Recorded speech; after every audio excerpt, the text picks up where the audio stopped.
ایک دفعہ کا ذکر ہے کہ حضرت موسیٰ علیہ السلام کو اللہ تعالیٰ نے حکم دیا کہ سمندر کی طرف جاؤ، وہاں 3 کشتیاں ڈوبنے والی ہیں۔ حضرت موسیٰ علیہ السلام فوراً حکم الہی کی تعمیل کرتے ہوئے سمندر کی جانب چل دیے۔ ساحل پر سکون تھا۔ بہت دور سے ایک کشتی آتی ہوئی دکھائی دی جو آہستہ آہستہ ساحل کی طرف بڑھ رہی تھی۔ ابھی وہ کنارے سے کچھ ہی فاصلے پر تھی کہ حضرت موسیٰ علیہ السلام نے آواز دی کہ اے کشتی والو، اللہ کا حکم آنے والا ہے، ہوشیار رہنا۔ انہوں نے جواب دیا، آپ جانتے ہیں کہ اللہ کے حکم کو کوئی نہیں ٹال سکتا، ہم تو اس کے بندے ہیں جو حکم الہی کے پابند ہیں۔ کشتی والے ابھی یہ بات کہہ ہی رہے تھے کہ اچانک ایک موج اٹھی اور کشتی ڈوبنے لگی۔ سوار اپنے آپ کو بچانے کی کوشش کرنے لگے، اتنے میں ایک اور زبردست موج آئی اور کشتی کو اپنے ساتھ بہا کر مدر کی تہہ میں لے گئی۔ تھوڑی دیر میں ایک اور کشتی نظر آئی تو حضرت موسیٰ علیہ السلام نے انہیں بھی خبردار کیا اور کہا کہ ذرا محتاط ہو کر آنا۔ انہوں نے بھی پہلے والوں کی طرح جواب دیا کہ جو کچھ ہونا ہے ہو کر رہے گا، اور کشتی کو کنارے کی طرف آتے رہے، یہاں تک کہ ساحل کے قریب آتے آتے یہ کشتی بھی ڈوب گئی۔ حضرت موسیٰ علیہ السلام اللہ کی حکمت کے بارے میں سوچ میں محو تھے کہ ایک تیسری کشتی آتی دکھائی دی۔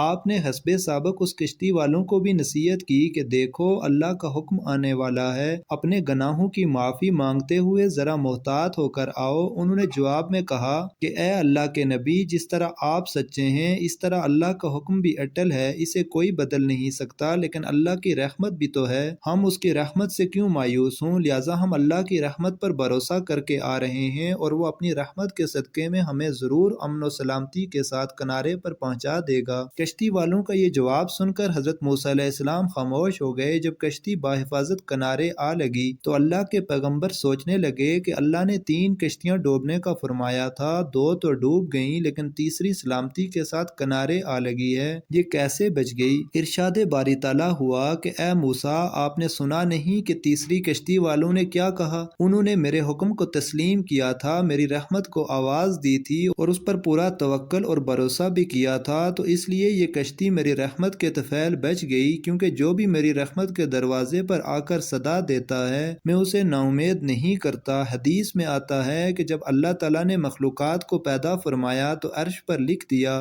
میری رحمت میرے غضب پر غالب ہے۔